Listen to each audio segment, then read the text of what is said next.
Better half మూడవ భాగం. రెండవ భాగంలో రమేష్ మీద కేసు వాపస్ తీసుకునేలాగా పట్టాభిని కన్విన్స్ చేస్తాడు సుధాకర్. అందుకు పట్టాభి అంగీకరించడంతో ఆ విషయాన్ని ఉమా వాళ్లతో చెప్పి చాలా అందరూ సంతోషపడతారు. ఉమా సుధాకర్ ఉమని ఇష్టపడడం జరుగుతుంది. కథ కొనసాగుతుంది. స్వీట్స్ తింటే వచ్చే స్వీటు నాకక్కర్లేదు, నాకు కావలసిన స్వీట్ ఇది అంటూ దగ్గరగా లాక్కొని 2 బుగ్గలు ముద్దు పెట్టుకున్నాడు.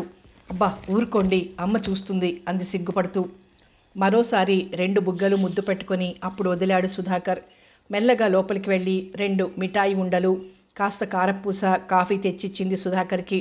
నేనొక్కడిని ఇన్ని తినగల సమర్థత లేదు కానీ 50-50 అంటూ అన్నీ సగం సగం ఆమె చేత తినిపించాడు సుధాకర్. అతని ఆపేక్షకు పరవశించిపోయింది ఉమ. అన్నీ అయ్యాక మీ నాన్నగారు వస్తే చెప్పు, మీ అన్నయ్యని నాకు పార్టీ ఇయ్యమను అని చెప్పి వెళ్ళిపోయాడు సుధాకర్. బయటికి వెళ్ళిన తండ్రి ఎప్పుడొస్తాడా అని కనిపెట్టుకుని కూర్చుంది ఉమ. సుధాకర్ చాకచక్యానికి మురిసిపోయింది. తండ్రి రాగానే శుభవార్త అందించింది. మొత్తానికి ఆయన గొప్ప ఉపకారం చేశారమ్మా. మన కుటుంబం పరువు ప్రతిష్టలు, పెళ్లి కావాల్సిన మీ అన్నయ్య గౌరవ మర్యాదలు కాపాడారు. ఆయన రుణం నేను తీర్చుకోలేను అన్నాడు గద్గదికంగా. అంబిక సరే ఆవిడకింక భూమి కనిపించలేదు. తండ్రి సుధాకర్ని పొగుడుతుంటే మరింత ఉప్పొంగిపోయింది ఉమా హృదయం. అన్నయ్య నిన్ననే వస్తానన్నాడు, రాలేదు. ఈరోజన్నా వస్తే బాగుండు. ముందీ విషయం చెప్పగానే అతని హృదయంలో ఎగిసిపడే ఉత్సాహ తరంగాలను ప్రత్యక్షంగా చూస్తే అదో తృప్తి అనుకుంటూ అన్నగారి ఆగమనం కోసం ఎదురు చూడసాగింది ఉమాశశి. ఆ రోజు సాయంత్రానికి అఫీషియల్గా పట్టాభి కేసు ఉపసంహరించుకుంటున్నట్టు తెలియజేసిన కాగితం కాంచన పనివాణి చేత రమేష్ ఇంటికి పంపించింది. పట్టాభి పోస్ట్ చేయిద్దాం అన్నా వినలేదు. ఆ అడ్రస్ ప్రకారం మనిషినే పంపితే ఒకరోజు ముందుగానే అంది. భయం తీరి రమేష్ నిశ్చింతగా నిద్రపోతాడు కదా అని కాంచన ఆశ. భార్య పనివానికి ఇచ్చి పంపితే పీనాసి పోస్ట్ ఖర్చులు కలిసొస్తాయని మనిషి చేతి పంపిస్తోంది అనుకుని నవ్వుకున్నాడు పట్టాభి. హలో, ఫోను గణగణమంటుంటే ఎత్తి పట్టుకొని అన్నది ఉమా. నేను మా సుధాకర్ని. సాయంత్రం బెజవాడ మెడికల్ అసోసియేషన్లో డిన్నర్ ఉంది, లయన్స్ క్లబ్ వాళ్ళది. నేను వచ్చి నిన్ను తీసుకువెడతాను, రెడీగా ఉంటావా అని అడిగాడు సుధాకర్. ష్యూర్గా ఉంటాను. మీరెన్నింటికి వస్తారు ఉత్సాహంగా అడిగింది. సరిగ్గా 7 అయ్యేసరికి వస్తాను. ముందు చిన్న మీటింగ్ ఉంది, ఆ తర్వాత డిన్నర్ ఉంది. ఓకే, మీకోసం నిరీక్షిస్తూ 6:30కే రెడీగా ఉంటాను. థ్యాంక్ యూ అంటూ ఫోన్ పెట్టేశాడు సుధాకర్. ఉమా హృదయం పాలకడలలా ఉప్పొంగిపోతుంటే వెళ్ళి తల్లికి చెప్పింది. సాయంత్రం 4:30కల్లా స్నానం చేసి పూలన్నీ కోసి తెచ్చిపెట్టమని మాలికి పురమాయించి తను గదిలోకి వెళ్ళిపోయింది. వెండి జరీ పూలు ఎంబ్రాయిడరీ చేసిన తెల్లని అమెరికన్ జార్జెట్ చీర, 2 జడలు, మెడలో పెద్ద ముత్యాల హారం, చేతికి బంగారపు చైనున్న రిస్ట్ వాచి, ముత్యాల ఉంగరం, మూర్తిభవించిన సౌజన్యమూర్తిలా సరస్వతీదేవికి ప్రతిరూపంలా తయారై డాక్టర్ సుధాకర్ కోసం ఎదురు చూడసాగింది. సరిగ్గా 7 అయ్యేసరికి కారులో వచ్చాడు సుధాకర్. అప్సరసలను ధిక్కరించే ఆ అందాల సుందరిని క్షణం రెప్పవేయడం మర్చిపోయి అట్టే నిలబడి చూడసాగాడు సుధాకర్. రండి, ఏమిటలా చూస్తున్నారు అని అడిగింది ఉమా కెంపులైన బుగ్గలను దాచుకుంటూ. నీ సౌందర్యాన్ని, ఇంత అందమైన అమ్మాయి ఈ భూలోకంలోనే ఉంటుందని నిన్ను చూశాకే గ్రహించాను. గొప్ప పనిచేశారు, రండి, నాన్నగారు లోపలున్నారు అంది అతని ప్రశంసలకి పరవశిస్తూనే. సుధాకర్ లోపలికొచ్చాడు. సూటు బూటులో ఎంతో హుందాగా టీవీగా ఉన్న డాక్టర్ సుధాకర్ని చూసి మైమర్చిపోయింది ఉమా.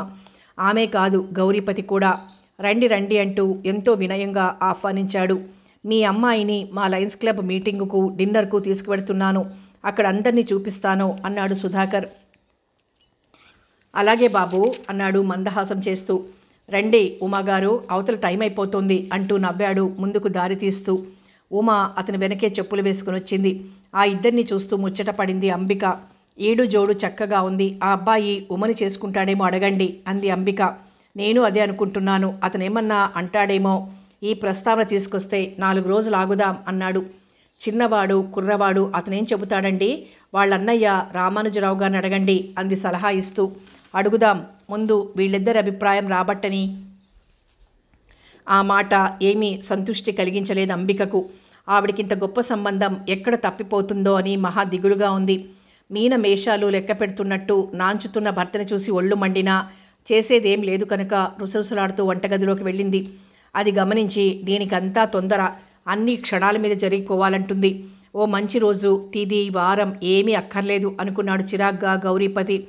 బ్యూటీ క్వీన్స్ అనదగిన వారినందరినీ 10 మైళ్ళ దూరాన నిలబెట్టే సౌందర్యంతో మెరిసిపోతూ మెడికల్ హాల్లోకి అడుగుపెట్టిన ఉమాశశిని అంతా అట్టే చూస్తూ ఉండిపోయారు.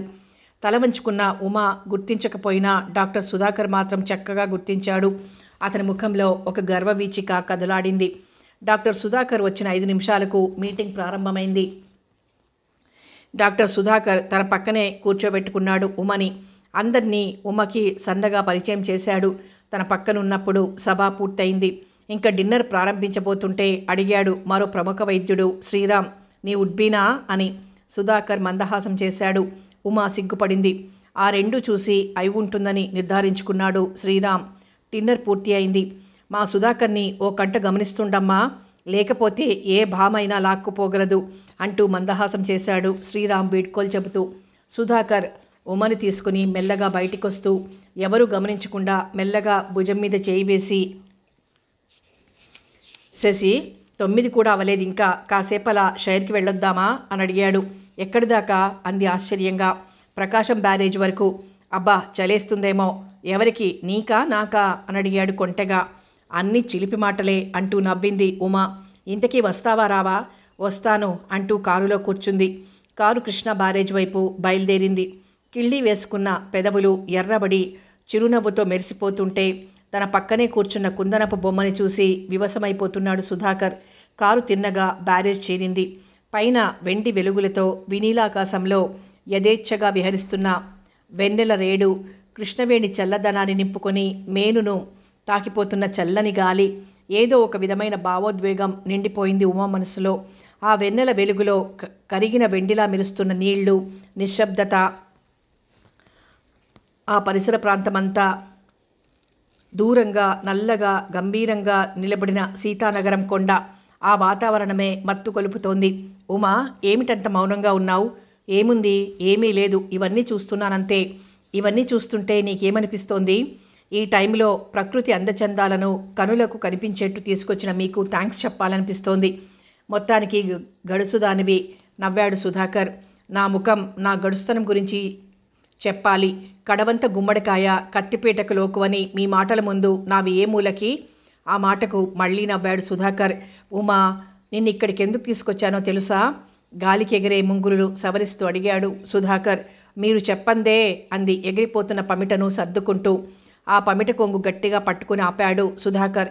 ఉమా, నాకు నిన్ను పెళ్లి చేసుకోవాలనుంది. నీ అభిప్రాయం నిక్కచ్చిగా చెబుతావా?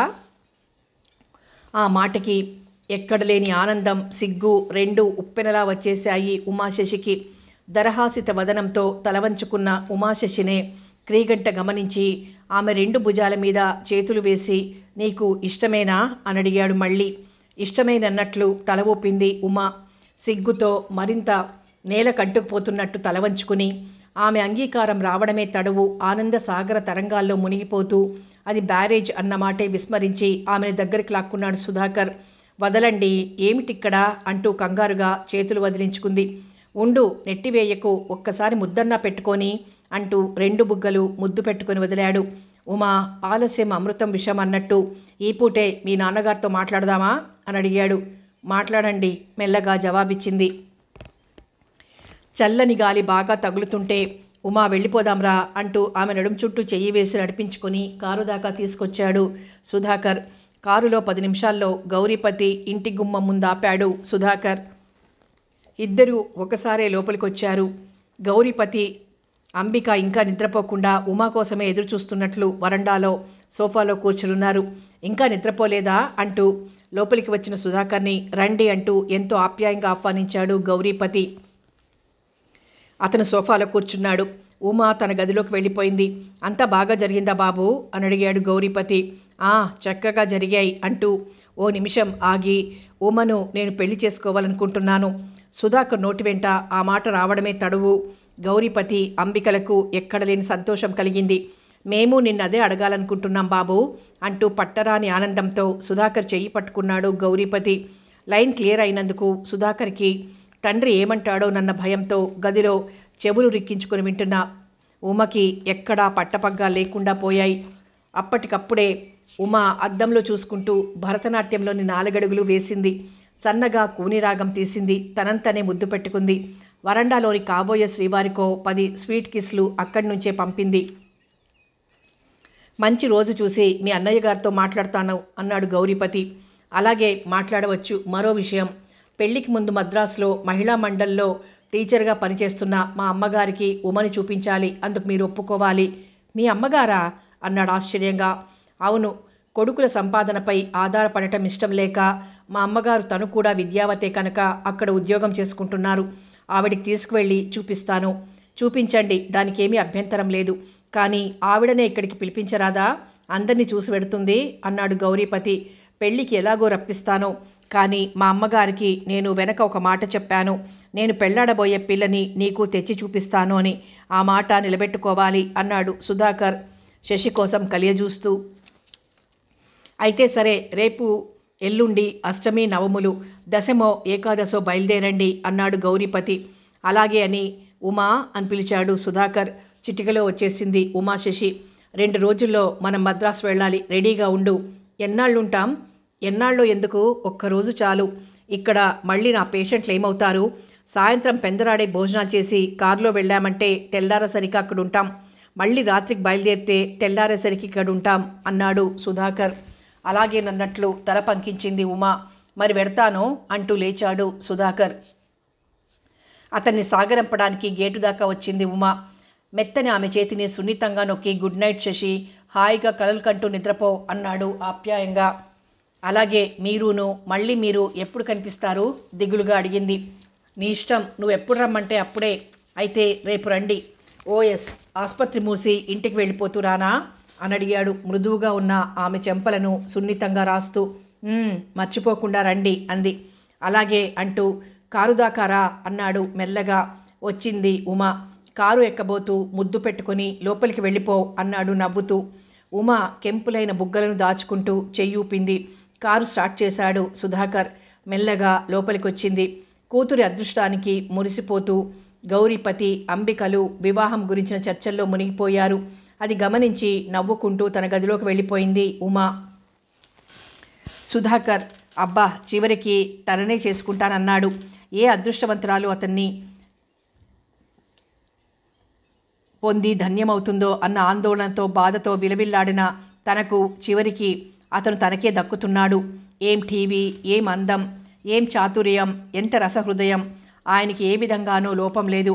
అలాంటి అనురాగవంతుడి హృదయంలో సుస్థిరంగా నిలిచే తను అదృష్టశాలిని అనుకుంటూ పరవశించిపోయింది. ఆమెకు ఆ క్షణంలో ప్రపంచమంతా సుగంధభరితమైన నందనోద్యానవనంలా, అందులో యథేచ్ఛగా విహరించే దేవ గంధర్వులులా తామిద్దరినీ భావించుకుంటూ దిండును దగ్గరకు తీసుకుని కళ్ళు మూసుకుంది ఉమా. మొత్తానికి లక్కీ ఛాన్స్ కొట్టేశావులే ఉమా అంటూ చెల్లెలు బట్టలు సర్దుకుంటూ ఉంటే పక్కన కూర్చున్నాడు రమేష్. ఏమిటా లక్కు అని అడిగింది ఉమా. మొత్తానికి డాక్టర్ సుధాకర్ గారి అర్ధాంగివి కాబోతున్నావు, అది లక్ కాదా? ఏదోలే, నీ దయ అంది నవ్వుతూ. అందుకే అన్నారు పెద్దలు, ఏది జరిగినా మన మంచికే అనుకోవాలని. కొన్ని విషయాల్లో మటుకే నువ్వు జైలు పాలై ఉంటే నా పెళ్లి సంతోషంగా జరుగుతుందా? ఎదురు ప్రశ్న వేసింది ఉమా. రమేష్ మాట్లాడలేదు.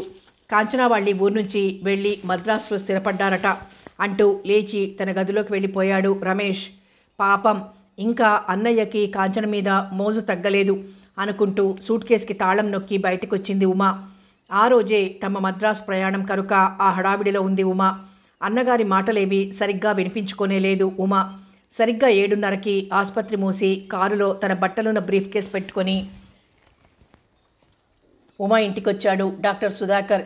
అప్పటికి చీరాది కట్టుకుని రెడీగా ఉంది ఉమా. భోజనం చేద్దాం రండి అంటూ ఆహ్వానించాడు రమేష్. డైనింగ్ టేబుల్ మీద అన్నీ సిద్ధం చేసి ఉంచింది ఉమా. అంతా ఒక్కసారే భోజనాలు ముగించారు.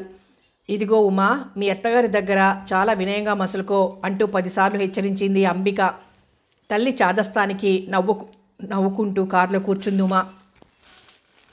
ఆ కారులో బ్యాక్ సీట్ క్రింద పెట్టిన పళ్ళబుట్ట, అతని బ్రీఫ్ కేసు అన్నీ సరిగ్గా సర్ది పక్కన తన సూట్ కేసు పెట్టుకుంది. చల్లని గాలి వీస్తోంది. కాస్త కాస్త పైకొస్తున్న దశమి చంద్రుని వెన్నెల వెలుగులో అంబాసిడర్ కారు స్లోగా పోతోంది. శశి, నీకు రాత్రి ప్రయాణం అంటే ఇష్టమేనా విసుగా అని అడిగాడు సుధాకర్. మీరు పక్కన ఉంటే ఏ పూట ప్రయాణమైనా నాకు సంతోషమే అంది నవ్వుతూ. ఏది, నువ్వు నా పక్కన ఉన్నావా మరి? వెనక సీట్లో కూర్చున్నావు గాని అన్నాడు నవ్వుతూ. మీ పక్కన కూర్చోవడానికి ఒకంత భయం అంది నవ్వుతూ. కారులో ఏం చేస్తాను చెప్పు, నడుపుతూ ఉంటే అని అడిగాడు అమాయకంగా ముఖం పెట్టి. ఏం చెయ్యరు, యాక్సిడెంట్ చేసి మద్రాసుకు బదులు ఆసుపత్రికి తీసుకువెడతారు అంది కొంటెగా. ఎంత ఇన్సల్ట్ చేస్తున్నావు నన్ను? నా డ్రైవింగ్ ప్రావీణ్యం నీకు ఇంకా తెలియదులా ఉందిలే, కళ్ళు మూసుకుని మరీ గమ్యం చేర్చగలను అన్నాడు నవ్వుతూ. కారు ఆపి ముందు సీట్లోకి రా, నా ప్రాణం నీ ప్రాణానికి అడ్డు వేస్తాను అన్నాడు నవ్వుతూ. ఉమా మరేమనకుండా వచ్చి ఫ్రంట్ సీట్లో అతని పక్కనే కూర్చుంది. ఆమె భుజం మీద చెయ్యి వేసి మరింత దగ్గరగా తీసుకుని, నాకు అలా దూరంగా కూర్చుంటే తోచదు, బాగా తగులుతూ కూర్చో అన్నాడు సుధాకర్. అన్నీ చిలిపి కోరికలే అంది ఉమా. అతని చిలిపి మాటల మధ్య, శ్రద్ధగా అతను ఆకలి వేయకుండా సమకూర్చిన సంభారాల మధ్య ఉమా ఒకటికి పదింతలై, అబ్బా ఈయనకెంత అనురాగం, ఎంత శ్రద్ధ నేనంటే అని పొంగిపోయింది మనసులో. ఉషోదయంతో పాటు ఉషా కన్యను వెంటబెట్టుకుని వచ్చిన భాస్కరునిలా గుమ్మంలో అడుగుపెట్టిన సుధాకర్ను సంభ్రమాశ్చర్యాలతో చూసింది ఇందుమతి. అమ్మా, కులాసాగా ఉన్నావా అంటూ పలకరించిన కన్న బిడ్డను చూసి మద్రాసు మహాసముద్రమంతైంది ఇందుమతి ముఖం. ఈ అమ్మ ఎవరో గ్రహించావా అమ్మా? నీ కాబోయే కోడలు, నా కాబోయే శ్రీమతి అంటూ ఉమను తీసుకొచ్చి తల్లి పక్కన నుంచోబెట్టాడు. ఉమ శశిని నక్సిక పర్యంతము చూసి ఇందుమతి ఎంతో సంతోషపడింది. పిల్ల కుందనపు బొమ్మలా ఉంది అనుకుంది మనసులో. ఇందుమతిని చూసి వినయంగా నమస్కరించింది ఉమ. నీ పేరేమిటమ్మా అని ప్రశ్నించింది. ఉమా శశి, బీఎస్సీ పాస్ అయ్యాను. వెరీ గుడ్ అంటూ మనసారా అభినందించింది ఇందుమతి. ఈవిడ మీ అత్తగారు ఇందుమతీదేవి. సుధాకర్ వాటకి చిన్న చిరునవ్వు నవ్వింది ఉమ. గబగబా కాఫీలు టిఫిన్లు ప్రయత్నంలో పడిపోయింది ఇందుమతి. నేను కాఫీలు కలుపుతానులేండత్తయ్యా, మీరు మరేదైనా పని చూసుకోండి అంది చనువుగా. ఆ కలుపుగోలుతనానికి మురిసిపోయింది ఇందుమతి. నేను స్నానం చేసొస్తాను, ఇదిగో పంచదార డబ్బా అంటూ చూపించి స్నానానికి వెళ్ళిపోయింది. మీరు స్నానం చెయ్యరు అంటూ వచ్చింది ఉమా. సుధాకర్ బడలికగా మంచం మీద వాలుతుంటే, తర్వాత చేస్తానులే, ముందు కాఫీ ఓ కప్పు కలిపియమను అన్నాడు సుధాకర్. తెస్తానంటూ లోపలికి వెళ్ళి గబగబా ఉప్మా కలిపి అదొక ప్లేట్లో సర్ది సుధాకర్కి అందించింది. ఇంతలో ఇందుమతి కూడా స్నానం చేసి వచ్చేసరికి మరో ప్లేట్ అందించింది. అయితే నీకు వంట బాగా వచ్చన్న మాట అంది నవ్వుతూ. వచ్చునన్నట్టు తలాడించింది ఉమా. టిఫిన్ కాఫీలు సేవించి స్థిమితపడ్డాక, సుధా, నువ్వు పెళ్లి చేసుకున్నాక ఇక్కడే ఉండి ఆ ప్రాక్టీస్ ఇక్కడే చేసుకోరాదా అని అడిగింది ఇందుమతి. ఆ మాటకి తల్లి ముఖం కేసి చూశాడు సుధాకర్. అక్కడ ప్రాక్టీస్ బాగానే సాగుతోందమ్మా, నువ్వే వచ్చి మా దగ్గరుండు అన్నాడు సుధాకర్. నువ్వు చిన్నవాడివి, తెలివైన వాడివి, ఎక్కడున్నా పైకొస్తావు. నాకు ఓపిక ఉడిగిపోతోంది. కోడలొచ్చాక ఆమె చేత వండించుకొని తిని ఉండాలనిపిస్తుంది అంది ఇందుమతి. మీరు మా దగ్గరికి వచ్చి ఉండండి అత్తయ్యా అంది ఉమా. రాలేనమ్మా, నా జీవితంలో చివరి రోజులన్నీ ఇక్కడే గడిచిపోవాలి. మీ మామగారు పోయింది ఈ ఊళ్ళోనే, నా తనువు ఇక్కడే రాలిపోవాలి. ఆయన పక్కనే నేను మట్టిలో కలిసిపోతే నా తనువు ధన్యమైనట్టే అంది ఇందుమతి. ఆమెకి భర్త మీద గల అనురాగానికి నిలువెల్లా కదిలిపోయింది ఉమా. మీ అమ్మగారు అన్నట్టు మీరు ఇక్కడే ప్రాక్టీస్ పెట్టుకోండి అంటూ అత్తగారిని బలపరిచింది. ఇందుమతి కళ్ళు కృతజ్ఞతతో మెరిశాయి. కాబోయే కోడలు సమర్థింపుకి సుధాకర్ ఒక్క క్షణం ఆలోచించి, అలాగే మంచి ఏరియా చూసి ఇల్లు తీసుకోండి అన్నాడు చివరికి. ఇందుమతి ఆ పూట ఉద్యోగానికి వెళ్లకుండా ఆగిపోయింది. సుధాకర్ అలా బయటికి వెళ్ళాడు. ఇందుమతి వంట చేస్తుంటే పక్కనే కూర్చుని ఆ పని ఈ పని అందుకోసాగింది ఉమా. కోడలి కుటుంబం గురించి అడిగి తెలుసుకుంటూ సంతృష్టి పడుతోంది ఇందుమతి.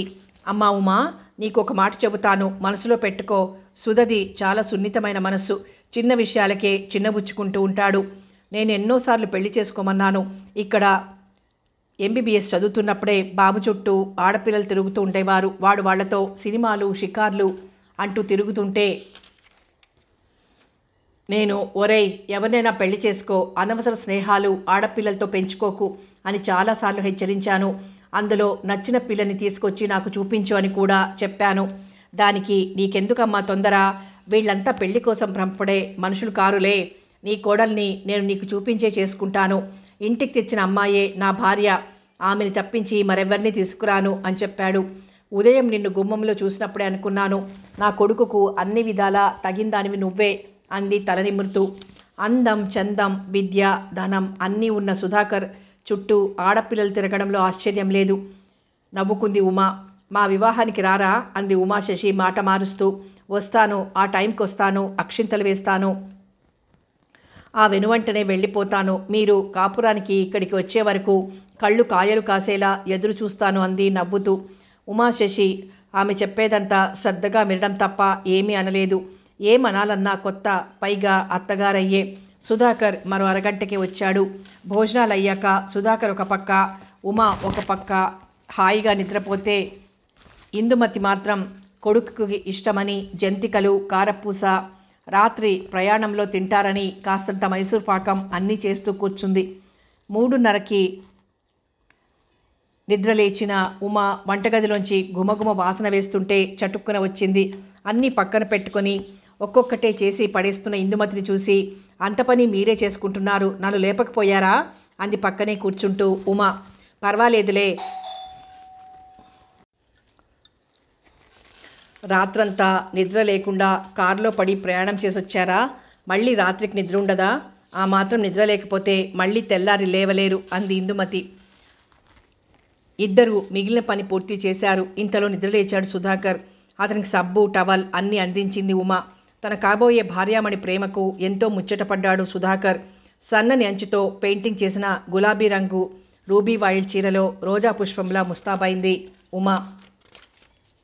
మొత్తానికి నా చిన్నబాబు ఎంపిక వంకపెట్టలేనిది అనుకుంది ఇందుమతి సంతోషపడుతూ. ఆ రాత్రి 7 గంటలకల్లా భోజనాలు చేసి బయలుదేరారు సుధాకర్, ఉమలు. ఒరేయ్, ఇవి మీరు తినండి, ఈ డబ్బాలోవి అన్నయ్య గారి పిల్లలకివ్వు అంటూ విడివిడిగా కట్టి అందించింది ఇందుమతి. ముహూర్తం నిర్ణయం కాగానే టెలిగ్రామ్ ఇస్తాను, బయలుదేరరామ్మా అంటూ చెప్పాడు సుధాకర్. అలాగేనన్నట్టు తల ఊపింది ఇందుమతి.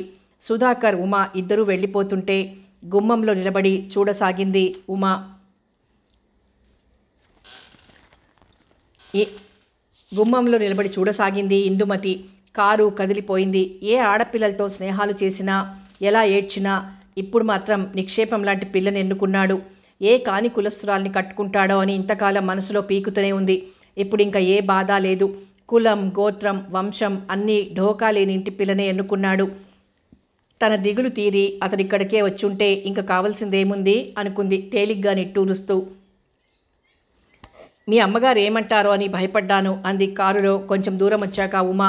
అమ్మ అలా అవకతవక మాటలు మాట్లాడే వ్యక్తి కాదు. ఈ సముద్రంలాగే ఆమె హృదయం కూడా గంభీరమైంది. ఒక్కోసారి ఆమెలాంటి ఉన్నత శ్రీమూర్తి కడుపున పుట్టినందుకు నేనెంత గర్వపడుతుంటానో నీకు తెలియదు అన్నాడు సుధాకర్ తల్లిని తలుచుకుని గర్వపడుతూ. అవును, తనకి అలాగే అనిపించింది. ఈవిడ అందరు అత్తగారు లాంటిదిలా కనిపించలేదని అనుకుంది మనసులో. ఆ తర్వాత ప్రయాణమంతా మేఘాలలో తేలిపోతున్నట్టే ఉంది ఉమాశశికి. తెల్లవారేసరికి విజయవాడ వచ్చేశారు. ఆమెను ఇంటి దగ్గర దింపి తన తల్లి ఒప్పుకున్న వైనమంతా గౌరీపతికి చెప్పి అక్కడే టిఫిన్, కాఫీలు తీసుకుని స్నానం చేసి అట్నుంచి అటే ఆసుపత్రికి వెళ్ళిపోయాడు సుధాకర్. ఇంకా రామానుజరావుతో మాట్లాడి తాంబూలాలు పుచ్చుకుని లగ్నం పెట్టుకుందాం అన్నాడు గౌరీపతి బ్రహ్మానంద భరితుడైపోతూ. అంబిక సరే ఆమెకు ముందు నుంచే కూతురు పెళ్లి కోసం ఆతుతపడుతూనే ఉంది. కూతుర్ని అత్తింటికి పంపితే కొడుకు పెళ్లి చేసి కోడల్ని తెచ్చుకుంటే రమేష్ చెడు తిరుగులన్నీ పోయి కుదురుగా ఉంటాడని ఆమె ఆశ. గౌరీపతి ఫోన్ అందుకున్న రామానుజరావు భార్యతో సంప్రదించి ఎల్లుండొచ్చి ప్రదానం చేసుకుంటామని కబురు చేశాడు. ఆ హడావుడిలో తలమునకలయ్యారు అంబిక, గౌరీపతులు. ప్రదానానికి ఇంత హంగామా ఎందుకమ్మా అంది ఉమ తల్లిదండ్రుల హడావిడి చూసి. మాకున్నది మీరిద్దరూ, ఆడపిల్లవి నొక్కతివి, ఏం ఖర్చు పెట్టినా పెళ్లిళ్ళలోనే కదా అంటూ తల్లి తండ్రి ఏకమై ఉమ మాట కొట్టి పారేశారు. చెల్లెలు పెళ్ళంటే రమేష్కు సరదాగా ఉంది. పైగా తన బావగారు తనకి బాగా నచ్చాడు. అతనికి కాస్త హాట్ డ్రింక్ పుంచుకోండి బావగారు అంటూ విస్కీ ముందు పెట్టినా చక్కగా ఓ పెగ్గు వేసుకుంటాడు. గుర్రప్పందాలు బావా అంటే ఫస్ట్ లెగ్ నుంచి జాక్ 5 లెగ్స్కు క్షుణ్ణంగా చెప్పేస్తాడు. కాస్తో కూస్తో వెనక తనలానే అమ్మాయిలతో కాలక్షేపం కూడా చేశానని చెప్పుకున్నాడు. ఇన్ని విధాల తనకి అతికినట్లు అభిరుచులకి అనుగుణంగా ఉండటంతో రమేష్కి సుధాకర్ అంటే వెర్రి అభిమానం కలిగింది. అందుకే చెల్లెలికి ప్రధానం అన్న రోజున ఆఫీస్కు సెలవు పెట్టి ఇంట్లోనే ఉండి మహోత్సాహంగా ఆ కార్యక్రమంలో పాల్గొన్నాడు. కొడుకలా పెద్దరికం వహిస్తూ ఇంటి దగ్గరే ఉండేసరికి అంబిక ఉప్పొంగిపోయింది. స్వతహాగా కొడుకంటే వెర్రి మమకారం ఆమెకి. ఆ కాంచన ఈ ఊరు నుంచి పోయింది, మా వాడి శని వదిలిపోయింది అనుకుంది సంతుష్టిగా. అంతా కలిసిమెలిసి ఉండటం ఉమాశశికి ఆనందమే. కోరిన వరుడు, కుదురుగా ఉన్న అన్న, ఆమె హృదయం పాల కడలిలా పొంగడానికి ఆ ఇద్దరూ కారణభూతులే. మనిషికి సంతోషమే సగం బలం అని అంతవరకు కొడుకును గురించిన బెంగంతా తీరిపోవడంతో కొత్త ఉత్సాహం పుంజుకున్నారు గౌరీపతి దంపతులు. ఆ రోజే సుధాకర్ ఉమాశశిల పరిణయం. ఆ వీధంతా షామియానాలు కట్టేశారు. గౌరీపతి మేడ అంతా రంగురంగుల బల్బులతో, ట్యూబ్లైట్లతో కన్నుల పండువగా ఉంది. షామియానాలకు వేలాడదీసిన రంగురంగు కాగితం పూల తోరణాలు, స్తంభాలకు కట్టిన వెన్నెల దీపాలు, మామిడి తోరణాలతో ఆ సందు చివర నుంచి ఈ సందు చివర వరకు కళకళలాడిపోతున్నాయి. వీటన్నింటికంటే పూల జడ, పట్టుచీర, నుదుట బాసికం, కళ్యాణ తిలకంతో మహావిష్ణువును చేపట్టబోతున్న శ్రీ మహాలక్ష్మిలా షోడశ కళలు ఈనుతోంది ఉమా. అసలు కూతురు కాస్త ఖరీదైన చీర కట్టుకుంటేనే ఎక్కడ దిష్టి తగులుతుందోనని భయపడే అంబికకి ఇప్పుడు మరీ బెరుకు ఎక్కువైంది. రికార్డులు పెట్టి ఆ ప్రాంతమంతా అదరగొట్టేస్తున్నారు రమేష్, అతని మిత్రులు. ఖరీదైన డ్రెస్లో రమేష్ పెళ్లి కూతురు అన్నగారిలాగా హుందాగా తిరుగుతూ తండ్రితో పాటు ఆహ్వానితులకు మర్యాదలు ఘనంగా చేస్తూ అంబికకు, గౌరీపతికి కన్నుల విందు చేస్తున్నాడు. పూలదండలు అలంకరించిన కారులో బ్యాండు మేళంతో తరలొచ్చాడు సుధాకర్. లాయర్ రామానుజరావు మిత్రులు, డాక్టర్ సుధాకర్ మిత్రులు, గౌరీపతి ఎరుగున్నవారు, రమేష్ మిత్రులు, ఉమా మిత్రులు, వీరందరితో పెళ్లి పందిరి కిక్కిరిసిపోయింది. ఇందరు వచ్చిన సుధాకర్ కళ్ళు, ఉమా కళ్ళు ఇందుమతి కోసం వెతుకుతూనే ఉన్నాయి. ముహూర్తం దగ్గర పడుతుంటే ఇంకా తల్లి రాలేదే అన్న ఆవేదన సుళ్ళు తిరుగుతోంది సుధాకర్కి. ముహూర్తం వేళకొచ్చి అక్షతలు వేస్తాను అన్న అత్తగారు రాకపోవడం ఆమెకి వెలితిగానే తోచింది. అసలు కొడుకు పెళ్ళి అంటే ఎంతో సంతోషంగా ముందు రావలసిన తల్లి ఈ వరకు రాలేదే అని ఎంతో బాధపడసాగాడు సుధాకర్. అమ్మ రాలేదురా అని అడిగాడు రామానుజరావు. అదే చూస్తున్నాను అని జవాబిచ్చి ఊరుకున్నాడు సుధాకర్. పెళ్లి మండపంలో కూర్చుని పురోహితుడు చెప్పేవన్నీ ఓపిగ్గా చేస్తున్నా చూపులు మాత్రం వచ్చే పోయేవారి మీదే ఉన్నాయి. సరిగ్గా పెళ్లి కుమార్తె చేతిలో కొబ్బరి బోండంతో ప్రవేశించే సమయంలోనే ఇందుమతి చిన్న బ్రీఫ్ కేస్తో వచ్చింది. తల్లిని చూడగానే తళుక్కుమన్నాయి సుధాకర్ కళ్ళు. మా అమ్మగారు వచ్చారు అనడమే తడవు.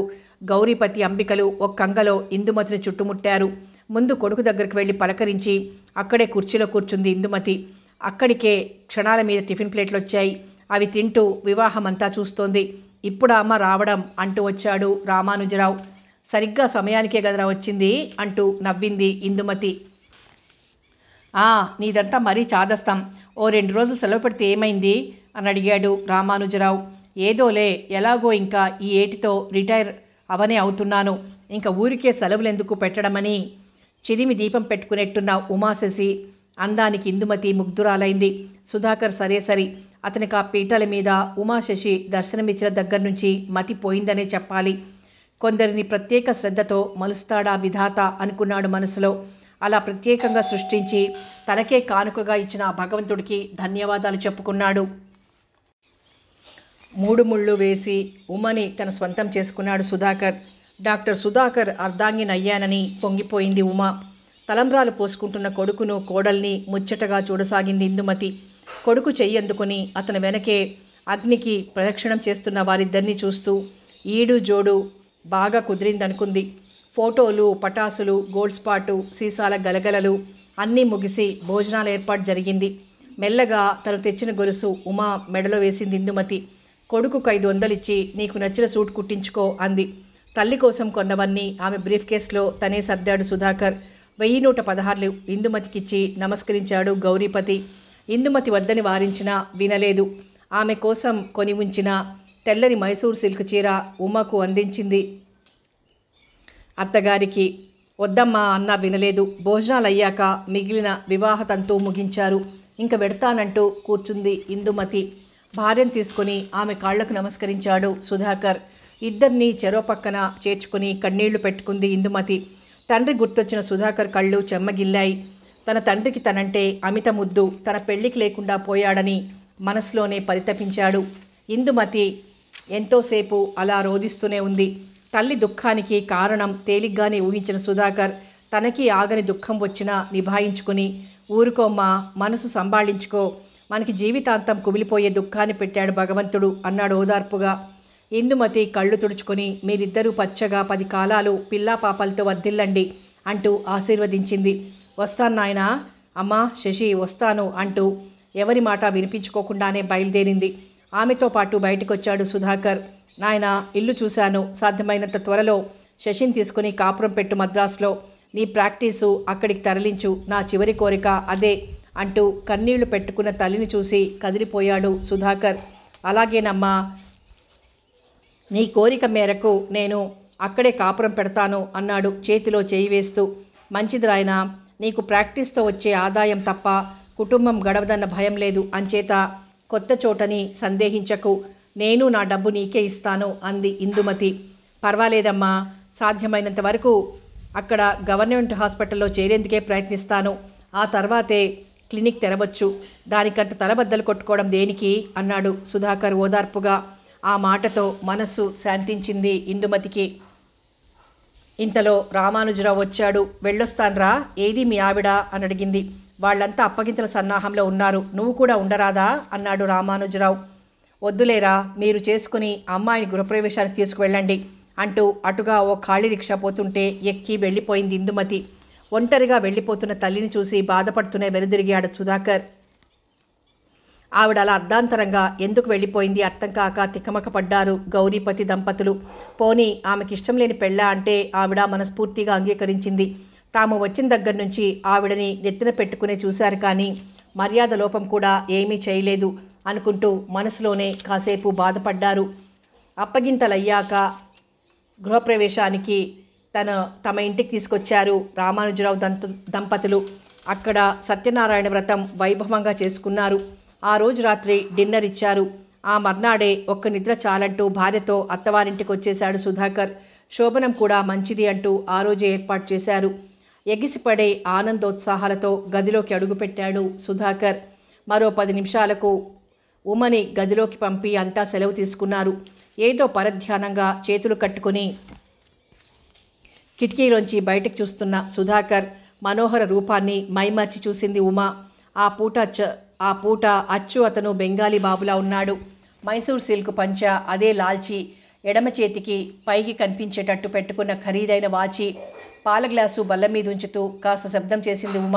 అంతే. సుధాకర్ ధ్యాననిష్ట చెందిన మహర్షిలా తిరిగి చూసి, అబ్బా, రాణిగారు వేంచేశారన్నమాట అంటూ ఒక్కంగలో ఆమె దగ్గరకొచ్చి 2 చేతులతో ఎత్తి మంచం మీద కూర్చోబెట్టుకొని పక్కనే కూర్చున్నాడు. ఉమ సిగ్గుతో కలువ మొగ్గలాయింది. శశి అంటూ కాంక్షగా ఆమె కళ్ళల్లోకి చూశాడు సుధాకర్. ఉమ మెల్లగా తలెత్తి చూసింది. చిరునవ్వు నవ్వుతూ ఆమె భుజం మీద చెయ్యి వేశాడు సుధాకర్. పాలు సేవిస్తారా, స్వీట్స్ ఆరగిస్తారా కళ్ళు దించుకుంటూ అడిగింది ఉమ. అవెందుకు శశి, స్వీట్స్ని మించిన స్వీట్వి నువ్వుండగా అంటూ 2 బుగ్గలు గట్టిగా కొరికాడు సుధాకర్. అబ్బా, ఏమిటా మోటుతనం అంది ఉమ కోపంగా. అలా కోపంతో కవ్విస్తే మళ్ళీ మళ్ళీ అలాగే చేయి బుద్దేస్తుంది నవ్వుతూ అన్నాడు సుధాకర్. ఉమ ఓరగా అతన్ని చూసి పై పెదవి నొక్కి పట్టింది. ఆ చిన్ని నోరు పల్చని పెదవులకు ముగ్ధుడై ఆ పెదవుల మీద తీయని ముద్ర ఒకటి వేస్తూ బలంగా దగ్గరికి లాక్కున్నాడు సుధాకర్. అతని బిగి కౌగిలిలో కరిగిపోయింది ఉమ. ఉమ అందం, పరువంలో ఉన్న ఆమె శరీర సొగసులు పూర్తిగా వివసుణ్ణి చేయగా ఆవేశంతో మరింత దగ్గరకు తీసుకుని హృదయానికి హత్తుకుంటూ 2 బుగ్గలు ముద్దులతో ముంచివేశాడు సుధాకర్. కోరిన వరునికి, మనసిచ్చిన వాడికి తనను తాను అర్పించుకోవడంలోని ఆనందం, తృప్తి అనుభవించిన వారికే తెలుస్తుంది. నిండు మనసుతో అతనిలో ఐక్యమైంది ఉమ. అలసిపోయిన ఆ మిథునాన్ని నిద్రాదేవి జోకొట్టేసరికి దాదాపు 1:30 అయింది. ఉమ నిద్రొస్తోందా అని అడిగాడు లాలనగా. మీకు నిద్ర రావడం లేదా అంది నవ్వుతూ. ఆ మాటకి చిన్నగా నవ్వి నువ్వు పడుకో అంటూ తనే పడుకోబెట్టి దుప్పటి కప్పి తలగడ తీసుకుని విడిగా పడుకోబోయాడు కింద. ఉమ లేచి కూర్చుని, అలా మీరు కింద పడుకోవడం దేనికి, కావాలంటే నేనే అక్కడ పడుకుంటాను అంది. ఆ మాటతో ఆ ప్రయత్నం విరమించుకొని ఆమె పక్కనే పడుకున్నాడు సుధాకర్. నా వల్ల నీకు నిద్రాభంగం అవుతుందని అంటుంటే, మరేం పర్వాలేదు, మీరు మాత్రం అట్టేసేపు మేల్కోవడం దేనికి అంటూ అతన్ని పడుకోబెట్టి తను పడుకుంది. వెంటనే ఉమకి నిద్ర పట్టింది. సుధాకర్కి నిద్ర రాలేదు. ఆమెని తదేకంగా చూడసాగాడు. తను నిజానికి ప్రవరాఖ్యుడు ఏమీ కాదు. వెనక మద్రాసులో చాలామంది ఆడపిల్లలతో స్నేహంగా ఉన్నాడు. కానీ ఈమెలా తనని ఆనందింపచేసిన వారెవ్వరూ లేరు. ఈ అందంలో తనకొక ప్రత్యేకత కనిపించబట్టే భార్యగా స్వీకరించాడనుకుంటూ ప్రేమగా ఆమె ముంగురులు సవరించి వెళ్ళి మళ్ళీ కిటికీలోంచి బయట తోటకేసి చూడసాగాడు. వెన్నెల వెలుగులో చెయ్యి కలుపుతూ సుతారంగా గాలికి ఊగే పూలు పరిమళాన్ని మోసుకొస్తున్న చల్లని గాలి, వెన్నెలలో మెరిసే ఆ చక్కని ప్రకృతిని చూస్తూ అట్టే ఉండిపోయాడు. ఆ వెన్నెలలో ఏదో సందేశముంది. ఆ తోటకి మధ్యగా వేసిన ఫౌంటైన్, ఎత్తైన కట్టడంపై జటాజూటధారి అయిన పరమేశ్వరుని పాలరాతి విగ్రహం, అతని శిరస్సు నుంచి పడుతున్నట్లు ఏర్పాటు చేసిన నీటి సన్నని శబ్దం అంతా ఏదో దివ్యానుభూతిని ప్రసాదిస్తోంది. ఆ శివుడు గరళం మింగినట్టు ఎన్నో కష్టాలను బాధలను గుండెలో ఇముడ్చుకున్న ఇందుమతి కళ్ళ ముందు ప్రత్యక్షమైంది. ఏమైనా సరే అమ్మ కోరిక ప్రకారం ఉమ్మతో ఇంక మద్రాసులోనే కాపురం పెట్టాలి అనుకున్నాడు. దృఢ నిశ్చయానికి వచ్చేస్తూ సుధాకర్ కాసేపలా ఏవో గుర్తు చేసుకుంటూ నిద్ర వచ్చేయడంతో వచ్చి ఉమా పక్కనే ఉరిగాడు. మెల్లగా కదిలి అతని మీద చెయ్యి వేసింది ఉమా. ఆమెను బాగా దగ్గరకు తీసుకుని హృదయానికి హత్తుకొని నిద్రాదేవి ఒడిలో వాలిపోయాడు సుధాకర్. భర్తలోని ఈ సంచలనాన్ని గ్రహించలేని ఉమా భర్త పరిరక్షణలో హాయిగా ఆదమరిచి నిద్రపోయింది. తెల్లవారి 6 గంటలకి లేచింది ఉమ లేచేసరికి సుధాకర్ కూడా ఉలిక్కిపడి లేచాడు. మీరు ఇంకాసేపు నిద్రపోండి, నేను మళ్ళీ వచ్చి లేపుతాను అంది ఉమ. అలాగేనన్నట్టు తలూపి మళ్ళీ పక్కకు తిరిగి పడుకున్నాడు సుధాకర్. కూతురి ముఖంలోని సిగ్గుదొంతరలు గమనించి తృప్తిగా నిట్టూర్చింది అంబిక. ఇద్దరూ అన్యోన్యంగా ఉంటే చాలు అనుకుంది ఆనందపడుతూ. 4వ భాగంలో మళ్ళీ కలుసుకుందాం.